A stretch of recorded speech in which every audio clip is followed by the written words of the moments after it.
2 दिन पहले एक स्टूडेंट कॉल कर रहे थे और उन्होंने बोला कि इडियम्स एंड फ्रेजेस में एक दो क्वेश्चंस तो मिनिमम आते ही आते हैं हर किसी एग्जाम में, लेकिन डिफ़िकल्टी ये है कि हम सारे इडियम्स और फ्रेजेस को कैसे याद करें। ये डिफ़िकल्टी नहीं बल्कि नामुमकिन है, इम्पॉसिबल है। तो मैंने कहा भाई कि अगर मैं आपको कोई ट्रिक दिखा दूँ, कोई ऐसा तरीका बता दूँ, ऐसा कोई मेथड बता दूँ जिससे आपने अगर कोई इडियम या फ्रेज देखा भी नहीं हो इससे पहले, मतलब एग्जाम के टाइम आप उसको पहली मर्तबा देखते हो, तो आप इंटेलिजेंट गैसिंग करके कैसे उस क्वेश्चन को सॉल्व कर सकते हो। तो ये लेसन जो है ये उन्हीं जैसे स्टूडेंट्स के लिए है। मेरा नाम है आरिफ कादिर और आप देख रहे हैं स्कॉलर्सिटी। आज English for computer examination series का ये चौथा लेसन होगा और आज हम डिस्कस करेंगे इडियम्स एंड फ्रेजेस। और यहाँ पे सबसे पहले हम सीखेंगे कि मोस्ट इम्पॉर्टेंट या फिर जो रिपीटली आस्क्ड जो इडियम्स और फ्रेजेस होते हैं, जो फ्रीक्वेंटली एग्जामिनर्स पूछते हैं किसी भी एग्ज़ाम में रिपीटेडली, उनको डिस्कस करेंगे। तो इस लेसन को देखने के बाद आपसे ये वादा रहा कि इन इडियम्स या फ्रेजेस में से कोई भी आए, कभी भी 5 साल के बाद 10 साल के बाद भी किसी एग्ज़ाम में आ जाए, आप कभी उसको बोलोगे नहीं। You will learn them for life. Second more important thing is कि जब आप इस लेसन को पूरा देखेंगे, आपको मैं साथ साथ कुछ ट्रिक्स भी दिखाऊंगा कि कैसे हम सॉल्व करते हैं ऐसे क्वेश्चंस को जहाँ पे हमने किसी ईडियम या फ्रेज़ को कभी इससे पहले देखा ना हो। मतलब मैंने पहले ही कहा कि ईडियम्स और फ्रेजेस हज़ारों की तादाद में आपके इंग्लिश लैंग्वेज में हैं, तो ये पॉसिबल नहीं है कि हम हर किसी को याद रखें। तो बिल्कुल पॉसिबल है कि आपको एग्जाम में कोई ऐसा ईडियम या फिर ऐसा फ्रेज पूछा जाए जो आपने इससे पहले कभी देखा ना हो। तो कैसे आप इंटेलिजेंट गैसिंग की मदद से आप उस क्वेश्चन को सॉल्व कर सकते हैं। तो चलिए शुरू करते हैं अपना लेसन और शुरू हम करते हैं एक फाउंडेशन से। सबसे पहले देखते हैं कि ईडियम क्या होता है और फ्रेज क्या होता है। सो ईडियम और फ्रेज क्या होते हैं। देखिए, चाहे ईडियम हो या फिर फ्रेज हो, both are a group of words. अब इनमें डिफरेंस क्या है, ये भी ईडियम भी ग्रुप ऑफ वर्ड्स होता है और जो फ्रेज होता है वो भी ग्रुप ऑफ वर्ड्स होता है, लेकिन ईडियम और फ्रेज में डिफरेंस क्या है। ईडियम जो होता है, इसका जो लिटरल मीनिंग होता है वो डिफरेंट होता है from its actual meaning. Example से समझते हैं। एक बहुत ही सादा और मोस्ट कॉमनली यूज्ड ईडियम है, it is raining cats and dogs. अब देख मेरे भाई, इसमें रेनिंग कैट्स एंड डॉग्स ये ग्रुप ऑफ वर्ड्स है कि कैट्स एंड डॉग्स का रेन करना, it's literal meaning.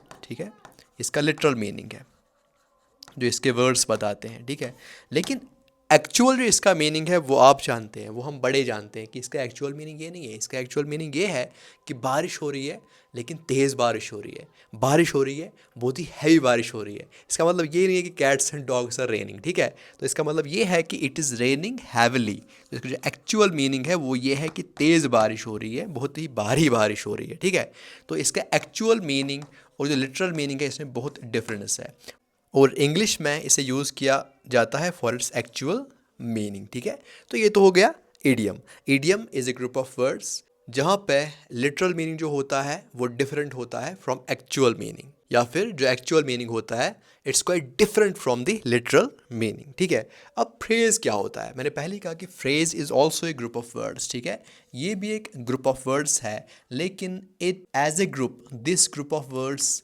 does not make a complete sense. It doesn't make a complete sense. For example, मैं लिखूं in the classroom, ये मैंने लिख दिया और बस मैंने ख़त्म किया, या मैं लिखूं in the morning। ठीक है, अब देखो इसके तो मानी है इन द मॉर्निंग यानी सुबह के टाइम। ठीक है, इन द मॉर्निंग मीन सुबह के टाइम, लेकिन मैं रुक गया, मैंने इतना ही लिखा। सो it's A group of words which doesn't carry A complete sense. ये कम्प्लीट सेंस नहीं बताता। इसके बाद जब मैं कोई और बात बताऊंगा तब ये कम्प्लीट सेंस बनाएगा। So as a whole this group of words doesn't make any sense को हम फ्रेज बोलते हैं। फॉर एग्जाम्पल मैं कहूँ इन द मॉर्निंग कि सुबह के टाइम, तो अब जो ये पढ़ने वाला बंदा है या फिर ये सुनने वाला बंदा है, क्या उसको पूरी बात मेरी समझ आएगी कहना क्या चाहता है। सो ये पता नहीं कि whether I am talking about morning walk, क्या मैं मॉर्निंग वॉक की बात कर रहा हूँ, क्या मैं हवा से हिलते हुए पत्तों की बात कर रहा हूँ, क्या मैं बाजू में जो नदी है उसमें जो पानी फ्लो कर रहा है स्मूथली, क्या मैं उसकी बात कर रहा हूँ। मैं बस ये बोल रहा हूँ in the morning. So it's a phrase. ठीक है, it doesn't make any complete sense. ठीक है, तो ये है इडियम एंड फ्रेज, इस ही की हम बात आज करेंगे। अब ये इडियम्स एंड फ्रेजेस जो होते हैं, ये हमारी जो लैंग्वेज होती है, चाहे रिटन फॉर्म में हो चाहे स्पोकन इंग्लिश हो, ठीक है, उसको ना एक जीनत बख्शते हैं, उसको ब्यूटिफाई करते हैं। ठीक है ना। तो जब हम इनको यूज़ करते हैं स्पोकन इंग्लिश में या फिर किसी ऐसे में या फिर कहीं और जगह, तो उस ऐसे की और उस स्पीच की जो हैयत होती है वो बदल जाती है, वो ज़्यादा ब्यूटीफुल होता है। तो अब हम एग्ज़ाम में जो रिपीटेडली आस्क्ड इडियम्स हैं और फ्रेज हैं उनको डिस्कस करेंगे, और साथ साथ हम ट्रिक्स भी देखेंगे कि इनको कैसे याद रखा जाए, और अगर एग्ज़ाम में कोई ऐसा इडियम है जो आपने नहीं देखा हो तो उसको आप कैसे इंटेलिजेंटली गेस कर सकते हो। चलिए स्टार्ट करते हैं। यहाँ पे अपना पहला idiom is a blessing in disguise. ठीक है, ए ब्लेसिंग इन डिस्गाइज। ठीक है, यहाँ पे देख लीजिए, एक ब्लेसिंग है, अच्छाई है, कुछ अच्छा ही है, जो किस बेस में है, जो बुराई के बेस में है। ठीक है, आप ऐसा मान लीजिए कि एक अच्छाई है, ये इन एसेंस अच्छाई है, लेकिन ये किन कपड़ों में है, ये बुराई के कपड़े पहने हुई है। मतलब बाहर से आपको लगता है कि ये बुरी चीज़ है, लेकिन अंदर से ये अच्छी चीज़ है। ठीक है, बाहर से लग रहा है कि ये मेरे साथ बुरा हो रहा है, लेकिन असली क्या हो रहा है, अंदर से अच्छा ही हो रहा है। ठीक है, तो होता है ना बहुत बार ऐसा कि कोई चीज़, कोई एपिसोड हमारे साथ ऐसा हो जाता है, या फिर कोई अपेरेंटली हमें कोई नुकसान हो जाता है, लेकिन फिर हम 2-3 साल के बाद देखते हैं कि ये तो अच्छे के लिए हुआ। तो इसी को हम बोलते हैं ब्लेसिंग इन डिस्गाइज। ठीक है, अच्छा, आप बोल रहे हैं कि समझ नहीं आ रहा है, देख लीजिए यहाँ पे एक एग्जांपल से देखते हैं। यहाँ पे मान लीजिए ये जो है, ये एक बड़ा ही कीमती फ़ोन है, ये आईफोन है। आई डोंट नो अभी कौन सा मॉडल चल रहा है, शायद 16 ये चल रहा है, आईफोन 16। मान लो ये आईफोन 16 जो है किसी बंदे ने 4 महीने की सेविंग करने के बाद लाया। ठीक है, 4 मंथ सेव किया पैसा और फिर ये वाला फ़ोन लाया। इस फ़ोन ने उस बंदे से की ज़िंदगी कैसे चेंज की, बहुत तरीक़ों से चेंज की, और सबसे बड़ी चेंज ये हो गई कि अब ये बंदा इसी के साथ स्टक है। ठीक है, इसी फ़ोन के साथ स्टक है, इसी पे सारी चीज़ें देखता है, बुक्स भी इससे पढ़ता है। लेकिन मसला ये हो गया कि इसका जो स्क्रीन टाइम है वो 12 से 14 घंटे का हो गया। ठीक है, तो बंदा जो है वो एन्जॉय कर रहा है। ठीक है, उसे सभी चीज़ें यहीं से मिल रही है, एन्जॉय कर रहा है सारी चीज़ें। लेकिन कल ऐसा हुआ, एपिसोड हुआ कि ये जो मोबाइल है ये गिर गया, एक बड़े पत्थर पे गिर गया, और इसका जो स्क्रीन है ये टूट गया, इसका जो सॉफ्टवेयर है ख़त्म, इसका जो हार्डवेयर है ख़त्म। बंदे ने इसको टेक्नीशियन के पास लिया, उसने बोला कि इसका कुछ नहीं होगा, ये ख़त्म बात है। अब बंदे ने ये 50,000 का लाया था, पता नहीं 50-60 हज़ार का लाया था फ़ोन। तो बंदा हुआ बहुत परेशान। अब बंदे ने क्या किया, अब उसने इसको रिप्लेस किया, अब पैसे भी ख़त्म हो गए थे, एक छोटा सा कीपैड वाला फ़ोन लाया। ठीक है, तो बंदा हो गया परेशान। बंदे ने बोला कि भाई किसी की नज़र लग गई, फ़ोन टूट गया, नुकसान हो गया, बड़ा नुकसान हो गया। 8-10 दिन के बाद बंदा सोच रहा है कि भाई मसला तो ये हुआ, जो मैंने फ़ोन ख़रीदा था ये वाला, इससे मेरा स्क्रीन टाइम इतना साथ होता था, मैं अपनी फैमिली को टाइम नहीं दे पाता था, उसके साथ साथ मैं अपने करियर पे भी फोकस नहीं कर पाता था, मैं बस मोबाइल के साथ चिपका रहता था। इस मोबाइल से क्या हुआ, जब ये गिर गया, जब मैंने ये फ़ोन लाया तो मेरा स्क्रीन टाइम भी कम हुआ, और मैं अब किताबों से चिपकता हूँ। ठीक है, instead of sticking to the mobile. ठीक है, तो बंदे को 8 दिन लगे ये समझने में कि ये फ़ोन का टूटना था, ये मेरे लिए नुकसान नहीं था। तो ये जो फ़ोन का टूटना, फिर इसका इससे रिप्लेस होना, बंदे को बात समझ आई। तो बंदे ने बोला it was a blessing in disguise, मुझे बुरा लगा था ये, लेकिन ये तो अच्छे के लिए हुआ। ठीक है, सो ए ब्लेसिंग इन डिस्गाइज जो है, it is basically not hidden danger, it is hidden benefit. ठीक है, एक बेनिफिट होता है, उसके ऊपर कोटिंग होती है किसकी, बुराई की। आपको लगता है कि बुरा हुआ, लेकिन वो होता है अच्छा। ठीक है, so it's a hidden benefit, not false promise, not open secret. Okay, तो चलिए आगे चलते हैं। ये तो गया पहला। उसके बाद बीट अराउंड द बुश। अब इसके बारे में सोच लीजिए, इसके बारे में आप ये सोच लीजिए कि आपने ये कभी पढ़ा नहीं है इसके बारे में, you don't know anything about it. आप इमेजिन कर लीजिए, एक जो ट्रिक है वो मैं आपको ये बताता हूँ कि जब भी आप किसी ईडियम को देखो जो आपने इससे पहले कभी देखा ना हो, या जिसके बारे में आपने पढ़ा ना हो, आप उसका लिटरल मीनिंग ले लीजिए पहले। जो इसका लिटरल मीनिंग है, जो इसके वर्ड्स में जो मीनिंग छुपा है, उसी को आप पहले ये ना अपने दिमाग में इमेजिन कर लीजिए कि ये इसका लिटरल मीनिंग क्या है, उसी में उसका एक्चुअल मीनिंग भी छुपा होगा। ठीक है, देख लीजिए, ये बीट अराउंड द बुश क्या है, एक बुश है। ठीक है, तो बंदा चाहता है, कोई बंदा जिसका ये ज़मीन है, जिसकी ज़मीन है, वो चाहता है कि ये बुश जो है इसको अपरूट किया जाए, इसको निकाला जाए। तो अब उसने 2 बंदों को लगा दिया है।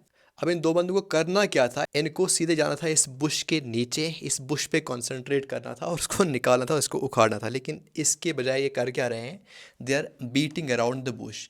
ये वाला जो अपना जो भी इसके साथ पास हथियार है, कभी यहाँ बीट कर रहा है, ये वाला कभी यहाँ बीट कर रहा है, यहाँ बीट कर रहा है, यहाँ बीट कर रहा है।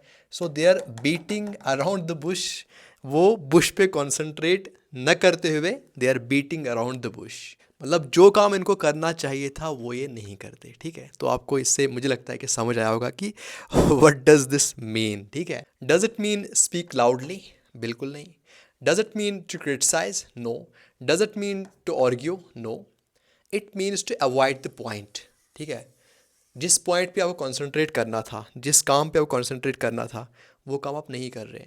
जो टीचर आपसे क्वेश्चन पूछ रहा है, ठीक है, आप उसको जवाब दे रहे हो, आप उसको लंबा जवाब दे रहे हो, लेकिन जो इसका एक्चुअल जवाब है वो आप नहीं दे रहे हो, आप उसको सब सुना रहे हो जो उसको नहीं सुनना। ठीक है, इसी को बोलते हैं बीटिंग अराउंड द बुश। ठीक है, तो ये हो गया आपका बीटिंग अराउंड द बुश। आगे चलते हैं। Okay, break the ice. Break the ice, ठीक है। अब ब्रेक द आइस का मतलब क्या है कि आपके पास आइस है and you are breaking it. ठीक है, तो इसका जो लिटरल मीनिंग है वो यही है। So you are breaking something, you are breaking something. You can break glass and you can also break silence. ठीक है, तो यहाँ पे इसकी जो हिंट है वो लिख लीजिए, break the silence, break the ice, break the silence. तो इसको कैसे समझेंगे, देख लीजिए। ऐसा है, ऐसा आप इमेजिन कर लीजिए कि आपने ग्रेजुएशन करी है या फिर आपने +2 का एग्ज़ाम पास करा है। अब आप किसी कॉम्पिटिटिव एग्ज़ाम के लिए प्रिपरेशन कर रहे हैं और आप किसी हॉस्टल में आप शिफ्ट हो रहे हैं। ठीक है, या कहीं और रेंटेड अकोमोडेशन है वहाँ पे शिफ्ट हो रहे हैं। तो वहाँ पे आपको रूममेट्स 3 मिलते हैं ऑलरेडी, वो 3 उन्होंने ऑलरेडी ऑक्यूपाई किया है रूम। अब आप चौथे बंदे आ गए। ठीक है, तो अब वो जो 3 है उनको आपका जो बिहेवियर है, आपका जो मिजाज है, उनको नहीं पता, आपको उनका नहीं पता। ठीक है, तो आप चारों जो है वहाँ पे, आप चारों के चारों अजनबी हैं एक दूसरे के साथ। तो ये एक ना वो awkward सिचुएशन होती है कि आप भी चाहते हो कि उनसे बात की जाए, वो भी चाहते हैं लेकिन कर नहीं पाते। So there is that awkward silence for some days, है ना। और ये सिचुएशन तब ज़्यादा ही कॉम्प्लिकेट हो जाती है जब चारों के चारों इंट्रोवर्ट हों। तो चारों के चार चुप रहते हो। ठीक है, हर कोई चाहता है कि बात की जाए लेकिन कोई कर नहीं पाता। So there is some tension. ठीक है, तो अब इस टेंशन को ब्रेक करने के लिए, अब इस साइलेंस को ब्रेक करने के लिए समबडी टेक्स इनिशिएटिव। ठीक है, वो इनिशिएटिव लेता है और वो बात करता है, भाई कहाँ से हो आप, या आपका नाम क्या है। तो वो जो बंदा है जिसने ये पहली बात कही, उसने ही broke the silence and he breaks the ice, उसने आइस को ब्रेक किया। ठीक है, या फिर ऐसे कहे कि जो बातचीत की शुरुआत करता है, एक कॉन्वर्सेशन को स्टार्ट करता है। ठीक है, that's the break the ice. ठीक है, तो ये जो बंदा, ये 4 बंदे थे। ठीक है, 4 के 4 इंट्रोवर्ट थे। अब एक बंदे ने बात की। ठीक है, so he broke the ice, he broke the ice, he start the conversation. ठीक है, तो यहाँ पे stop talking no, end meeting no, insult someone नहीं भाई, इट इज़ स्टार्ट दी बातचीत। ठीक है, कॉन्वर्सेशन। ओके, आगे चलते हैं। तो यहाँ पे आपके पास है और एक idiom, it is bite the bullet, bite the bullet. ये बंदा, ठीक है, ये बंदा जो है इसने अपने एक बुलेट ली है, मुंह में रखी है और ही इज़ बाइटिंग इट। ठीक है, इसका ओरिजिन है। ठीक है, पिछले ज़माने में जब सोल्जर्स ज़ख्मी हुआ करते थे बड़े बड़े वॉर्स में, बड़े बड़े जंगों में, तो जब उनकी सर्जरी हुआ करती थी तो ऑब्वियसली सर्जरी में पेन होता है। ठीक है ना, और तब एनेस्थीसिया जो था, जो आज यूज़ करते हैं बेहोश करने के लिए उस ऑर्गन को या पूरे इंसान को, तो वो तब डेवलप्ड नहीं थी वो टेक्नोलॉजी ज़्यादा। तो पेन होता था उनको जब सर्जरी होती थी। अब सोल्जर है भाई, तो अब सोल्जर अगर अब रोए कि भाई लगी है इधर, तो वो रोने लगे तो बाकी सोल्जर्स का जो मनोबल है या उनका जो कॉन्फिडेंस है वो गिर जाएगा। तो what did they do in order to show कि वो बोल्ड हैं, ठीक है, वो बहादुर है, वो बाकियों को अपनी पेन दिखाना नहीं चाहते थे। ठीक है, पेन तो उनको होती थी, so they couldn't avoid that pain, लेकिन उस पेन को वो टॉलरेट करते थे। ठीक है, वो टॉलरेट करना चाहते थे और जानते थे कि इसको टॉलरेट कैसे किया जाए, ब्रेवली। ठीक है, बोल्डली। ठीक है, तो इसीलिए वो क्या करते, अपने मुंह में ये गोली ले ली। ठीक है, इनका जो ये मुंह है, जो माउथ पीस है जो चर्पिंग करता है, ठीक है, ये एंगेज रहता था। सो दे कुडंट स्पीक और दे कुडंट क्राई, ठीक है, वो इसी के साथ एंगेज रहते थे जब तक वो सर्जरी होती थी। That means they were tolerating the pain, they were not avoiding the pain, they were tolerating the pain, they were facing the pain bravely, ठीक है। So what does the bite the bullet mean now? Does it mean to take risk? No. To eat quickly? भाई eating का इसमें है ही नहीं, they were just trying to bite it.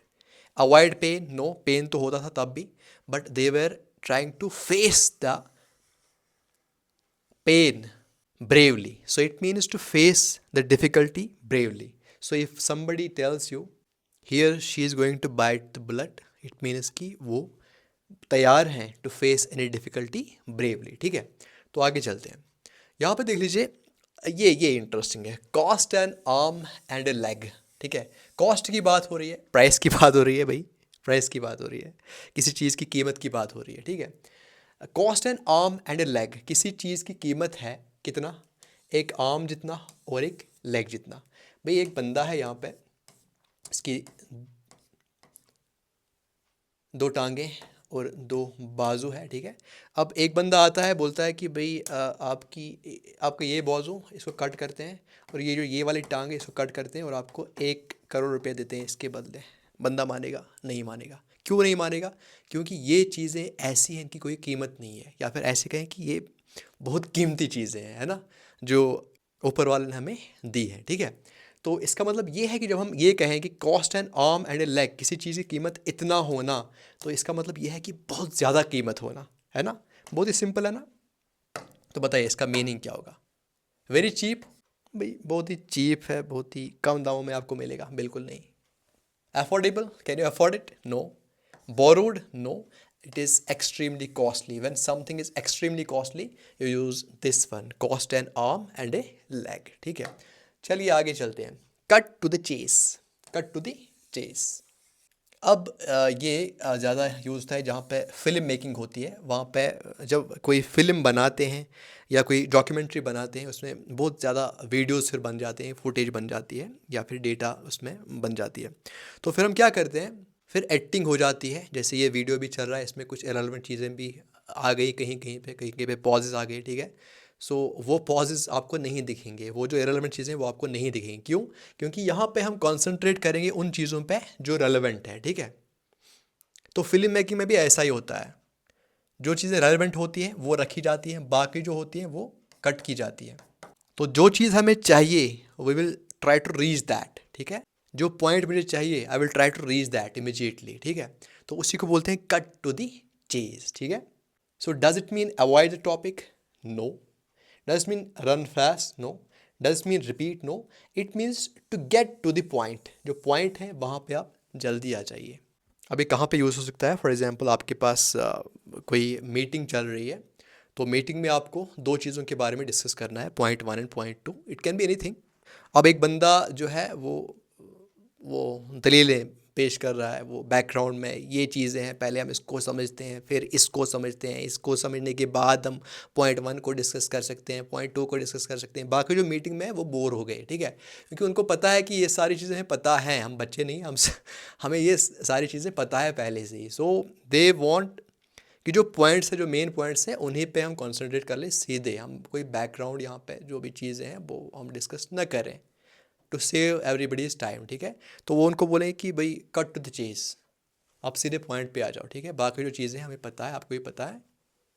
So it is irrelevant here, time ज़ाया हो रहा है आपका भी हमारा भी। So cut to the chase, so cut to the chase means to get to the point, जो पॉइंट है उसी पे सीधे आ जाइए। चलिए उसके बाद ये देखते हैं कि इन हॉट वाटर, इन हॉट वाटर।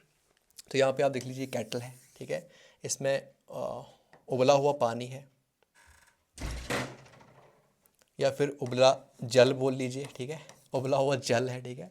अभी उबला हुआ जल जो है इस हाथ पे गिर गया तो हाथ की हालत क्या होगी? हाथ की दुर्गति होगी, हाथ जल जाएगा। That means it will create some trouble. Hot water से क्या होगा? जब ये किसी हाथ पे गिर जाएगा, किसी पैर पे गिर जाएगा, किसी ह्यूमन बॉडी पे गिर जाएगा जो कॉन्शियस है, उस पर ट्रबल होगा, ठीक है, वो जल जाएगा। So it will create some trouble. तो बताइए कि हॉट वाटर का मतलब क्या है? Does it mean relax? Relax होगा भाई हॉट वाटर से? नहीं। कन्फ्यूज होगा? नहीं होगा। हैप्पी होगा? खुश होगा कि हॉट वाटर गिरा दिया, अच्छा है, मज़ा आया? नहीं। तो इसका मतलब है when somebody gets into trouble तो we can say in hot water, he got into the hot water.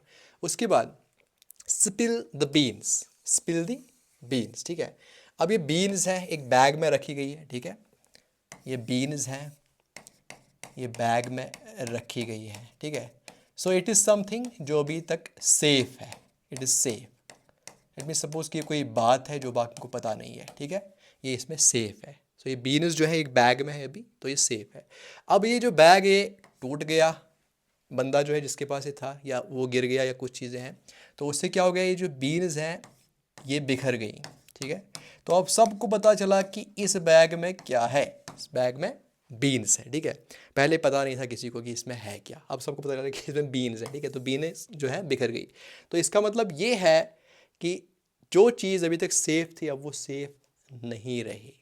जैसे कुछ सीक्रेट्स होते हैं, कुछ चीज़ें, कुछ बातें होती हैं किसी को पता नहीं थी, तो अब वो उजागर हो गई, अब वो बाहर निकल गई। So we can say spill the beans means to reveal the secret, not cook food, not waste money, not argue, it means to reveal any secret. ये सीक्रेट, ये बीन्स जो यहाँ पे थी, it was a secret, nobody knew about them कि इस bag में क्या है।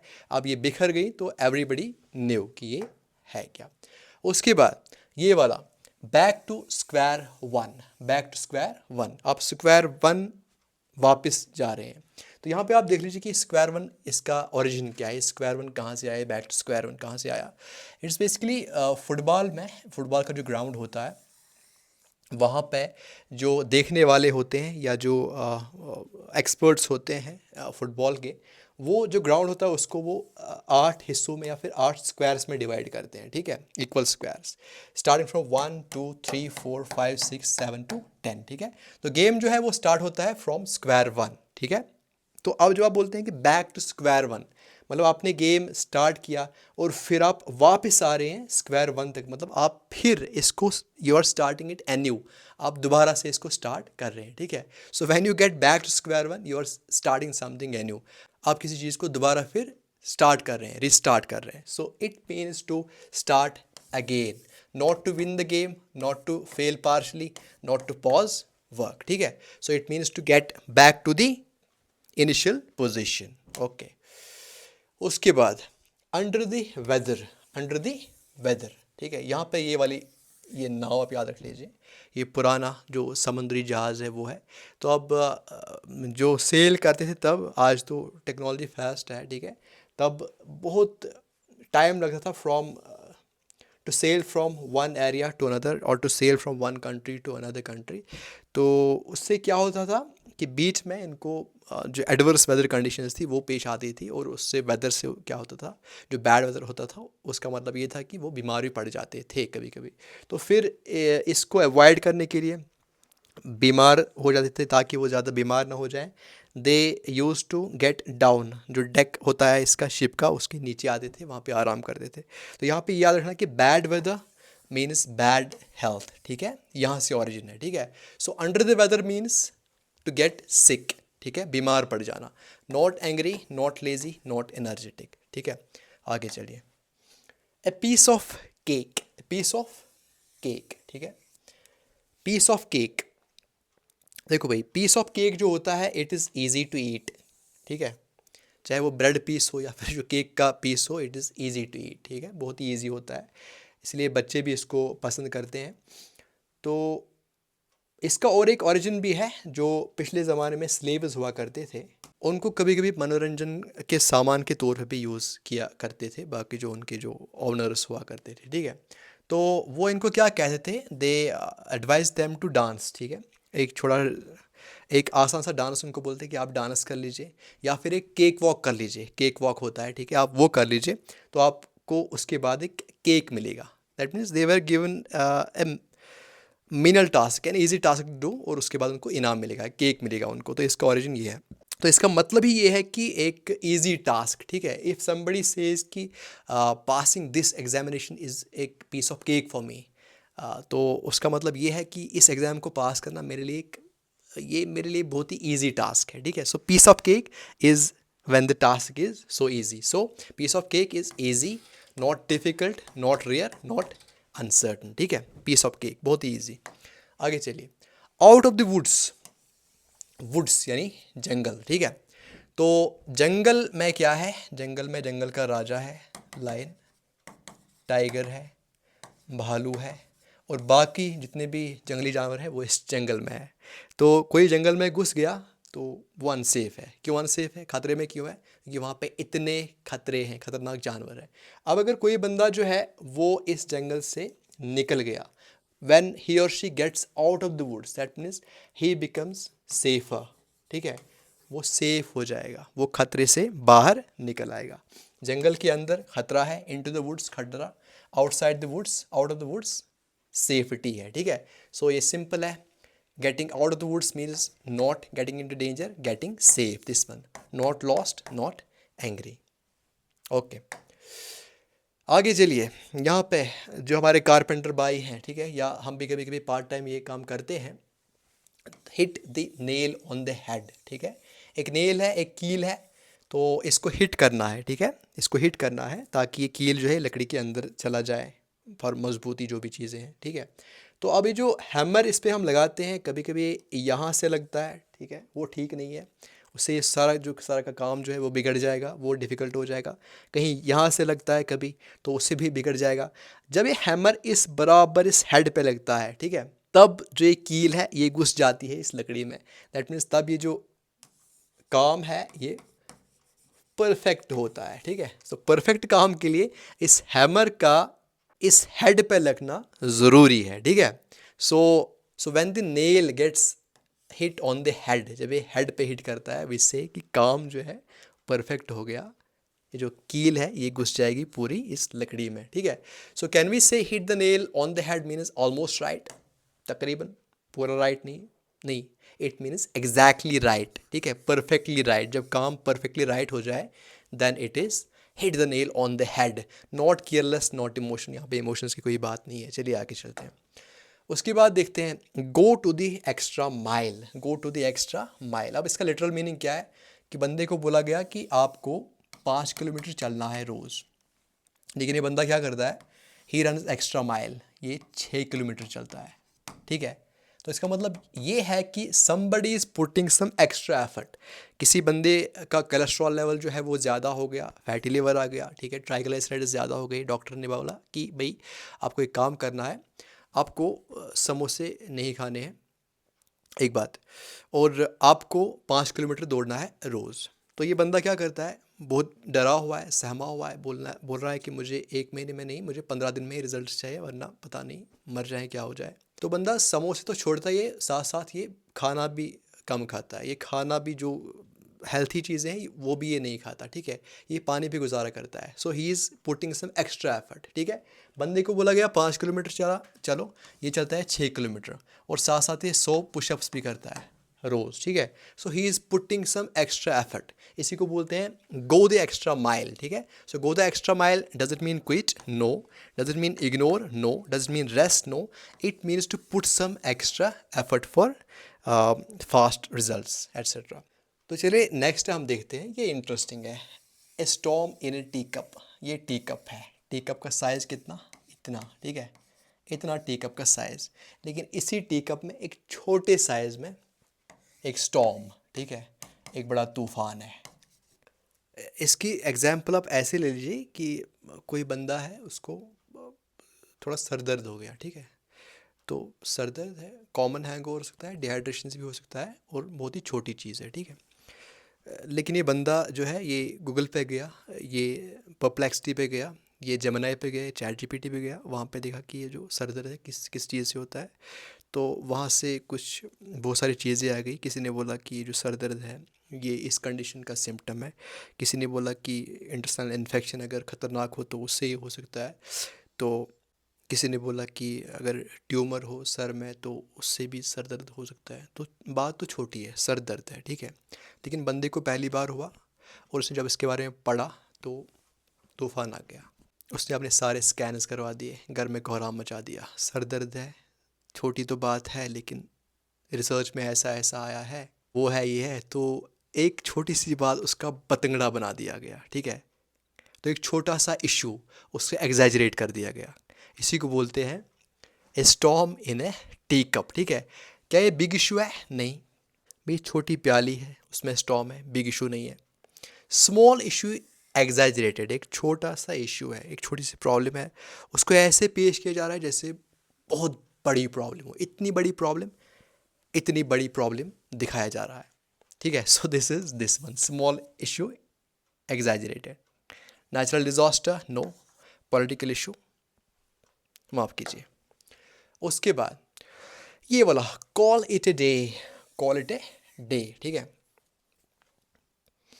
तो call it a day use करते हैं एम्प्लॉयज़ होते हैं या कोई जो काम करता है, तो उनका एक शेड्यूल होता है कि 10 बजे हम काम स्टार्ट करेंगे और 4 बजे ख़त्म करेंगे। सो 4 बजे वो कहते हैं कि let's call it a day. ठीक है, आज का काम ख़त्म। ठीक है, जो आप काम ख़त्म करते हैं दिन का, उसी टाइम आप यूज़ कर सकते हैं कॉल इट ए डे। ठीक है, so not begin, it means to stop working. ठीक है, दिन का काम आपने ख़त्म किया, it's almost time for me to call it a day. बंदा दिख रहा है घड़ी की तरफ कि 5-10 मिनट कम बच गए, तो मुझे लगता है कि अब छुट्टी करनी चाहिए। सो it means stop working, not celebrating, not travelling. आगे यहाँ पे क्राई ओवर स्पिल्ट मिल्क, ये बहुत ही इंटरेस्टिंग है और ये पूछा भी जाता है। भाई एक गिलास है, इसमें आधा लीटर दूध है। ठीक है, अब बंदे को ये पीना है शाम को, लेकिन बच्चे ने गिरा दिया। ठीक है, बच्चे ने गिरा दिया। अब ये बंदा जो है आ गया, इसके पास अब कोई बैकअप में कोई फैसिलिटी नहीं थी दूध की। ठीक है, इतना ही था, आधा लीटर था, इतना ही था, गिर गया। ठीक है, अब जो ये बंदा है ये क्या कर रहा है, इसको पीना है दूध लेकिन इसके पास नहीं है, तो ये क्या करता है, ये बहुत रोता है और ये 5 लीटर जो है आंसू बहाता है। तो इससे कुछ होगा, इससे इस 5 लीटर आंसू बहाने से इसका जो आधा लीटर जो मिल्क है वो get back into this glass in pure form, नहीं होगा। तो इसी को बोलते हैं क्राई ओवर स्पिल्ड मिल्क। ठीक है, कोई प्रॉब्लम हो गई, ठीक है, तो फिर उसके बाद आप रोते हो, दोते हो, बट यूजलेसली, उस रोने धोने से कोई फ़र्क नहीं पड़ने वाला, उसी को हम बोलते हैं cry over spilled milk. So does it mean to celebrate, भाई सेलिब्रेट रोते रोते कहाँ करेगा। To save money no, to forget issue no, to regret पछताना बट यूजलेसली। आगे चलते हैं, यहाँ पे देख लीजिए मेक बोथ एंड्स मीट, ये भी आता है, बहुत बार पूछा गया एग्जाम में, that's why I have kept it in this compilation. ठीक है, make both ends meet, ends दो एंड्स हैं। ठीक है, रोप है या कोई और चीज़, उसके दो एंड्स हैं। ठीक है, you want to make them meet. ठीक है, मतलब आपके पास एक रोप है, इसके दो एंड्स है, ये एंड ए है, ये एंड बी है। अब इस एंड ए पे आप रख लीजिए अपने एक्सपेंसेस। ठीक है, और इस एंड पे रख लीजिए अपनी इनकम, ये हम समझते हैं। ठीक है, ये दो एंड्स हैं, एक्सपेंसेस एंड इनकम। मेरे एक्सपेंसेस क्या है, दूध में पीता हूँ 10 रुपये का, चाय पीता हूँ 10 का, और खाना खाता हूँ 10 का। ये मेरा मंथली एक्सपेंडिचर है, 30 रुपये खर्च हो जाते हैं। ठीक है, और मेरी इनकम भी है 30 रुपये, तो मैं मैनेज कर सकता हूँ। ठीक है, I can meet my expenses with my income, so I can make both ends meet. जब मेरी इनकम जो है उससे काम चल जाता है मेरे एक्सपेंसेस का, then I say I can make both ends meet. So does it mean to save money, no. Does it mean to manage expenses, yes, आपके जो एक्सपेंस है वो आपसे मैनेज होते हैं, you are making both ends meet. ठीक है, बोरो invest नहीं। ओके, तो आप देखते हैं ये वाला ऑन क्लाउड 9। ठीक है, जो हमारे मेट्रोलॉजिस्ट होते हैं, खासकर जो वेस्टर्न कंट्रीज़ में होते हैं, दे क्लासीफाई दीज क्लाउड्स। ठीक है, कि कौन सा क्लाउड ज़्यादा हाई है, कौन सा लो है, तो उसी में क्लाउड 9 भी आता है, ये हाई लेवल क्लाउड होता है। तो हाई लेवल क्लाउड का मतलब ये है कि high cloud means high happiness, ये आप याद रख लीजिए। कोई बोले कि मैं क्लाउड 9 पे हूँ इस वक्त, ठीक है, इसका मतलब ये है कि वो एक्सट्रीमली हैप्पी है, वो बहुत खुश है। If somebody is expressing is happiness, he can say I am feeling on cloud 9। ठीक है, आई एम ऑन क्लाउड 9। ठीक है, so does this mean to feel sad, no. Angry, no. Neutral, no, कोई फीलिंग नहीं है। It means to be extremely happy. Okay, आगे चलते हैं, ये वाला put all eggs in one basket, ये समझना है। ठीक है, ये भी मान लो कि आपने ये अभी तक देखा नहीं है, देख लीजिए। आपके पास 3 बास्केट्स अवेलेबल हैं, ये 3 बास्केट्स अवेलेबल हैं आपके पास, और बंदे के पास 30 अंडे हैं। अब बंदे के पास दो ऑप्शन है, वो इसमें 10 डाले, इसमें 10 डाले, इसमें 10 डाले। ठीक है, और फिर पहले पॉइंट ए से पॉइंट बी तक इनको पहुंचाना है, पहले इस वाले बकेट को ले ले, फिर इस वाली को ले ले, फिर इस वाली को ले ले, ये ऑप्शन है। दूसरा ऑप्शन ये है कि एक ही बकेट में 30 की 30 डाल दें, जैसे इसने डाले हैं, ठीक है। तो अब देखो इन सिचुएशन में क्या डिफरेंस हो सकता है। अगर इसने 3 में 10 डाले होते, फिर पॉसिबिलिटी है कि जब ये कम्यूट कर रहा है एक जगह से दूसरी जगह, कोई बकेट ब्रेक भी हो सकती है, ये गिर भी सकता है बीच में, ठीक है। तो उससे क्या होता कि एक ही का नुकसान इससे होता है, एक ही बकेट का नुकसान होता है। लेकिन अब इसने क्या किया, एक ही बकेट में सारे के सारे एग्स डाल दिए और चलने लगा, ठीक है। गिर गया बंदा तो 30 के 30 खत्म हो गए, ठीक है। तो इससे नुकसान होता है। जैसे हमारे जो बिजनेसमैन होते हैं उनसे आप पूछिए, उनसे बोलिए कि हमें एक इन्वेस्टमेंट एडवाइस दे दीजिए, मेरे पास 1 लाख रुपए है तो मैं इसको कैसे इन्वेस्ट करूं। तो वो बोलेंगे कि आप एक ही जगह पे इन्वेस्ट मत कीजिए। क्यों? अगर आपने एक ही जगह पे इन्वेस्ट किया, कंपनी डूब गई तो आपके पैसे भी डूब गए। तो वो क्या करते हैं, वो अगर आप उनके पास 1 लाख रुपए, वो 5 कंपनीज़ में वो इन्वेस्ट करेंगे, ठीक है। अगर कोई एक कंपनी या 2 कंपनी डूबी भी तो उनके 40,000 गए, बाकी जो पैसा है वो बच जाता है, वो मल्टीप्लाई होता है। तो इसका मतलब ये है, जो आप all the eggs, when you put all the eggs in one basket, you are taking risk, आप रिस्क लेते हैं, ठीक है। So does it mean to save? No, it means to take risk, not to distribute, not to protect, ठीक है। चलिए ये देखते हैं ये वाला रेड टेप, ठीक है। रेड टेप से मुराद क्या है? रेड टेप इज़म जो है ये यूज़ होता है फॉर ब्यूरोक्रेटिक जो होते हैं, डिलेज होते हैं, जो ऑफिशियल डिलेज होते हैं उनके लिए यूज़ होता है। कैसे? आपकी कोई फ़ाइल है, आपने कहीं पे कोई अर्ज़ी डाली है, कोई फ़ाइल डाली है, तो अगर वो फ़ाइल चलती है तो आपका काम जल्दी हो जाएगा। लेकिन कभी कभी क्या होता है कि रेड टेप लग जाता है, फ़ाइल है उसमें कोई डॉक्यूमेंट है, उसके ऊपर एक रेड टेप लग गया या कोई टेप लग गया, मतलब फ़ाइल बंद होगी तो आपका काम जो है वो रुक गया, ठीक है ना। इसी तरह आप याद रखो, जब फाइल पर रेड टेप लग गया तो आपका काम रुक गया, आपकी फ़ाइल रुक गई, ठीक है। ये यूज़ होता है फॉर ऑफिशियल डिलेज, ठीक है। ऑफिस में जब डिले होता है आपके काम का, आपकी फ़ाइल रुक जाती है कहीं पे, उसी को बोलते हैं। It doesn't mean decoration, it doesn't mean celebration, it doesn't mean emergency, ठीक है। Government files tied with red ribbon, ये याद रख लीजिए, रेड रिबन से हो गई आपकी फ़ाइल बंद तो काम समझो रुक गया, काम अब चलने वाला नहीं है। उसके बाद सी eye to I, C eye to आई, दो बंदे बात करें एक दूसरे से and they are looking into each others eyes, ठीक है। It means to be in agreement with each other. अगर दो बंदे बात कर रहे हैं और एक बंदा ऐसे है दूसरा बंदा ऐसे, that means they are not seeing into one's eyes, तो तब उनमें डिसएग्रीमेंट है। अगर उनमें एग्रीमेंट है then they will see eye to eye at one level, ठीक है। तो आई लेवल जब वो देखते हैं इट मीन्स सेम व्यू, इनका व्यू भी ये है, ज़मीन गोल है, इनका व्यू भी ये है कि ज़मीन गोल है, सो दोनों इन एग्रीमेंट है, so both are looking eye to eye, ठीक है। both are seeing eye to eye, so it means not to disagree but to agree, not to fight, not to doubt. Take with a pinch of salt, take with a pinch of salt, ये तब use होता है जब कोई बंदा किसी को कोई बात बोलता है और फिर बोलता है कि ये पूरा कंफर्म नहीं है, ठीक है। तो कभी ना हम कोई चीज़ खाते हैं तो फिर वो पूरा डाइजेस्ट नहीं होता है, then we take a pinch of salt, ठीक है। So salt can digest things, ठीक है, it can aid in digestion. तो कोई बात आपको कोई बोल रहा है और साथ में बोलता है take with the pinch of salt, it means कि ये पूरा कंफर्म नहीं है, so you don't have to believe it fully, it's not confirmed, you don't have to ignore but you have to doubt it, ठीक है। इसमें doubt का जो स्कोप है वो है, ठीक है। उसके बाद आगे चलते हैं, ये सिंपल है, the ball is in your court, ठीक है। The ball is in your court, court होता है, बास्केटबॉल कोर्ट होता है, टेनिस कोर्ट होता है। ये प्लेयर ए है, ये प्लेयर बी है, कभी बॉल यहाँ से यहाँ, फिर बॉल यहाँ से यहाँ।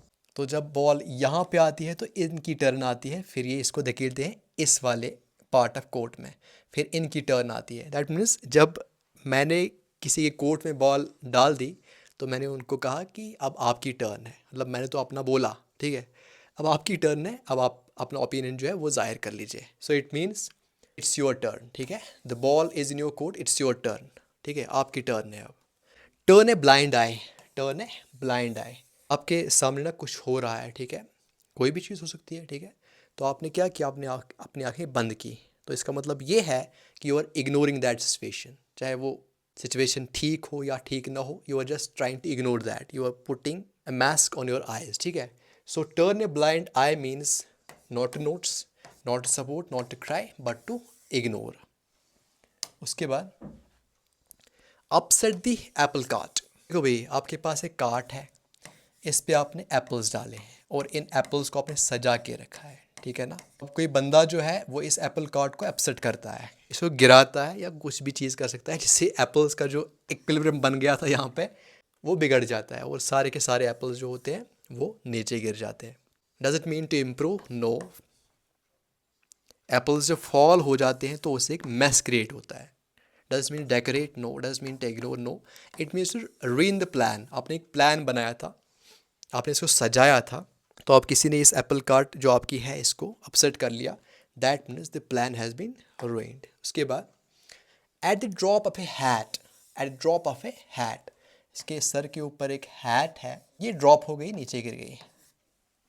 सो यहाँ से यहाँ तक गिरने में बहुत कम टाइम लगता है, सो इट हैपन्स इमिजिएटली, ठीक है। तो कोई चीज़ जो है वो इमिजिएटली हो जाए, we can use at the drop of a hat for that situation. So it's not slowly, it's not frequently, it's not secretly, it is immediately because this happens immediately. उसके बाद nip in the bud, ये आपने सुना होगा, use भी होता है बहुत जगहों पे। nip in the bud, आप कहते हैं, यूज़ होता है कि nip the evil in the bud, ठीक है। आप कोई चीज़ जो है वो चाहते हैं कि वो ज़्यादा देर चलने ना पाए, उसको आप ग्रो ना होने दें, then you use nip in the बड, ठीक है। बड क्या होता है? यहाँ पे आपके पास एक पौधा है, एक बड यहाँ पे है। अब ये बड जो है ये फ्यूचर में एक ब्रांच बना सकता है या कोई फ्लावर बना सकता है या कोई और बड़ी चीज़ बना सकता है, ठीक है, बड़ा ऑर्गन बना सकता है प्लांट का। जो आपने इसको निप किया इन दी बड, आपने बड को ही उखाड़ा, तो जो ये चीज़ बड़ी हो जाती है आपने उसको रुका दिया, ठीक है। तो यहाँ पे देख लीजिए, it means not to grow, not to ignore, not to encourage, it means to end early. आप किसी चीज़ को अर्ली एंड करते हैं, it means to nip in the bud. उसके बाद रेन कैट्स एंड डॉग्स, हमने पहले ही देखा। रेन कैट्स एंड डॉग्स का मतलब ये नहीं है, इसका लिटरल मीनिंग ये है कि कैट्स रेन हो रहे हैं, डॉग्स रेन हो रहे हैं, but it doesn't mean this, ठीक है। ये इसका लिटरल मीनिंग है। When the rainfall is heavy, जब ये बहुत ना रेनफॉल जो है भारी भरकम रेनफॉल हो, तेज़ बारिश हो, तब हम यूज़ करते हैं rain cats and dogs. So it not light rain, it is heavy rain, not snow, not storm. अच्छा, उसके बाद take the bull by the horns, ये बड़ा एक बुल है और इसकी ये लंबे सींग है।